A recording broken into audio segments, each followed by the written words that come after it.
Hey everyone, in this video we're going to be covering the visceral branches of the aorta. So this front side of the aorta, we're going to be covering those.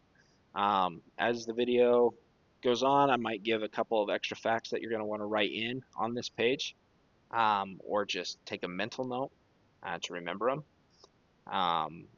But let's go ahead and get started.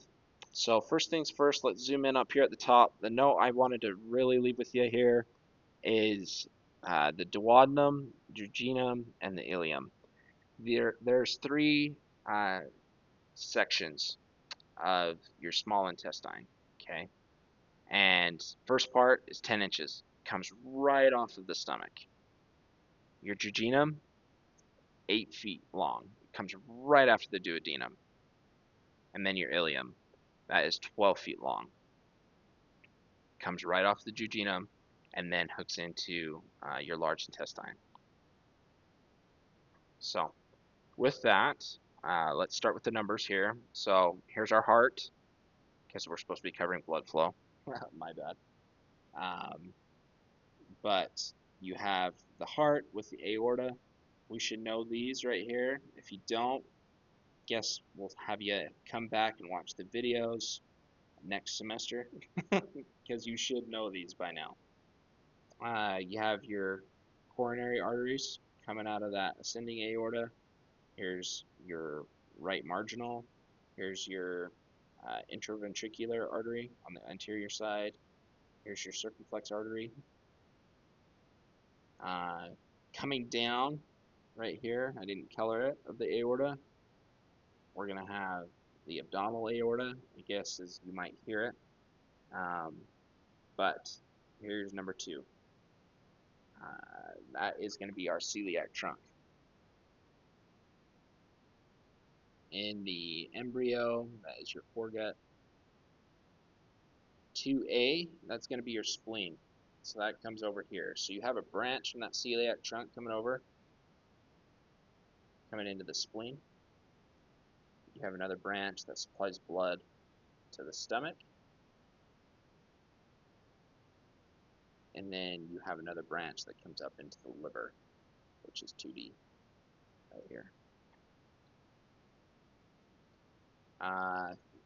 Off of this one, going to the liver, you have some blood flow coming down into the pancreas, which is 2C. Number 3, that's going to be your superior mesenteric artery. That's going to come off right there. It's kind of covered with the stomach and the pancreas being there. But we have this superior mesenteric, and I'm going to zoom out just a little bit. So you can see superior mesenteric is going to supply blood to all of this in here. So the right side. So all of this, the ileum, your cecum, your ascending, um, colon, or large intestine. And then here's your right colic flexure. And this you have an impression on your liver where this will make its right hand turn, as we're seeing. Uh, I guess there's your ileum right there I need to talk about. Right there, again, it's 12 feet long. Kind of cool how it all fits in here. Again, here's the duodenum coming right off the stomach. That is 10 inches long. And then you have the jejunum, which is going to be 10 feet. Sorry. You have the jejunum, which is going to be 8 feet long.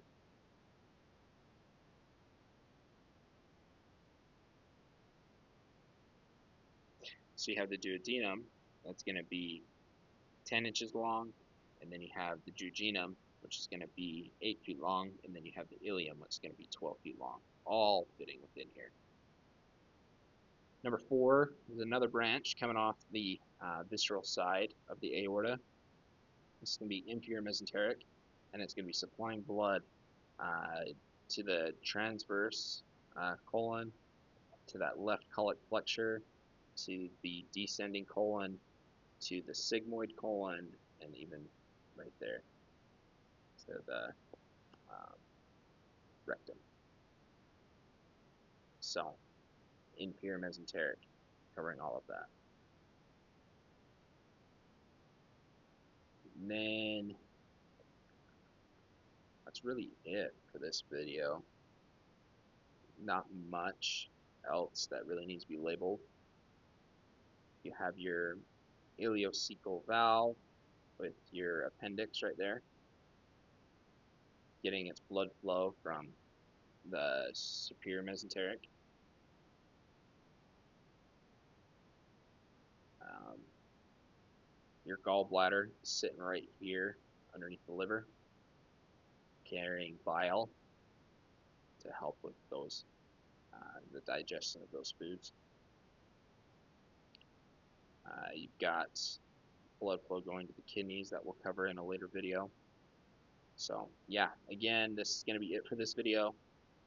We're going to dive more into this, so please learn these so that when we dive in and get a closer look at the kidneys and all of the different arteries for there, it won't be so confusing. So please like if the video helped, and we'll see you in the next one. All right, I just want to give credit where credit is due. These are the books and the resources I used for the videos. So first we have Essentials of Human Anatomy by Dr. Kurt Walker. We then have Essential Clinical Anatomy by Keith L. Moore and M.R. Auger and Arthur F. Daly. I also used Structure and Function of the Human Body by Mark Nilsson and Jamie Garbett. The last book I have is The Concise Book of Trigger Points by Simon Neil Asher. And then I used the app called Complete Anatomy. As you've seen from the videos, it's amazing. If you can afford it, I suggest it. It's such a useful tool when learning this stuff. So that's it. Have a good day.